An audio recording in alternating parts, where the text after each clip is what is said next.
So I just got to the shop, and just like I said in my last video, we are actually going to be finishing up pulling apart this bottom end, and I'm also going to be taking apart the cylinder head so that way I can take it to work and wash it in the parts washer.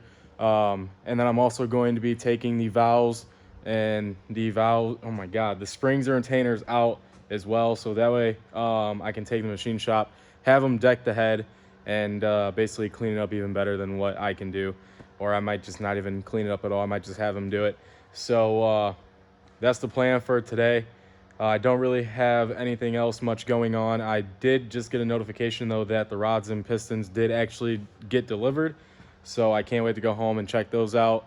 And yeah, so let's just go ahead and start tearing into this. But first I got to figure out where I'm actually going to put it, because it's currently on that spare tire right now. And I do have my built block on this engine stand right here. So I'm probably going to move this transmission somewhere else and then take one of these crates out and put the built block in one of the crates, and then put the spare motor that I'm pulling apart on this engine stand, just so that way it'll be a lot easier for me to work on it.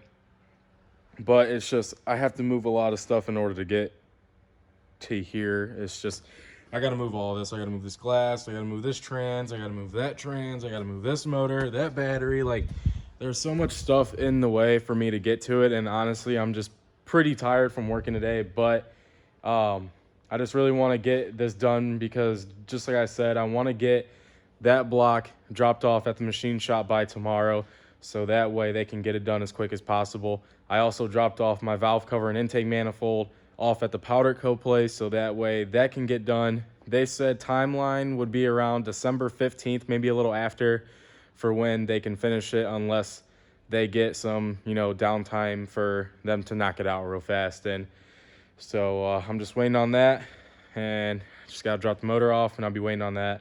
So there's gonna be a little waiting involved, and that's fine. Just like I said, I can, you know, find other stuff to do.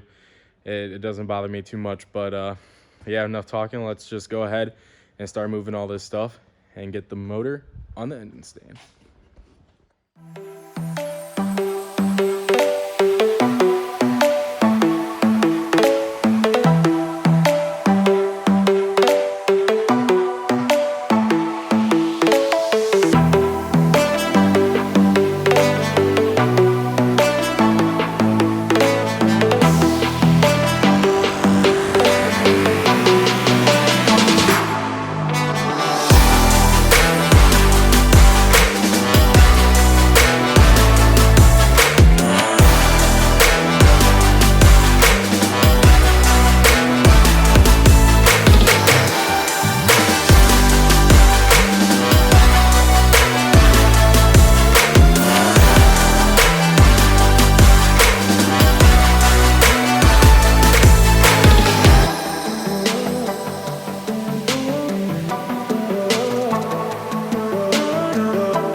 Alright guys, so I was able to get the motor torn apart. I wasn't able to get the head torn apart just yet. I'll save that for another day. It's just the main concern was me getting the block torn apart. I did fight with this crank gear for at least a good hour. I used heat twice, It's still not wanting to come off. I'm gonna have to figure that out eventually because I'm pretty sure I messed that seal up on the oil pump, but it's whatever. But other than that, the crank is good, the bearings are good. It honestly looks like someone replaced the bearings a while ago, but someone was definitely in this motor because there was no chain on the balance shaft. There was no chain on that. The chain was gone. I did notice the car vibrating more than normal, so I did kind of figure that someone did cut that out, and someone did. And so yeah, also the pistons, the stock pistons, this, like I said, all the bearings are good, but every single piston had at least 1 or 2 cracks in the ringland, which is not good. But luckily it didn't, you know, destroy the motor or anything like that, so I'm happy about that. And yeah, so I went ahead and cleaned off the block just a little bit, and then I'm gonna go ahead and just pull off a couple more little things like this water neck, the sensor, and that's basically about it. I wanted to pull the crank out to check out the main bearings, but then again, when I take this to the machine shop, I gotta take the guy my pistons, so that way he can bore the block over and just check everything over like that. And then when I get this back, then I'll go ahead and figure out a solution on how to get that crank gear off, so that way I can replace the main bearings.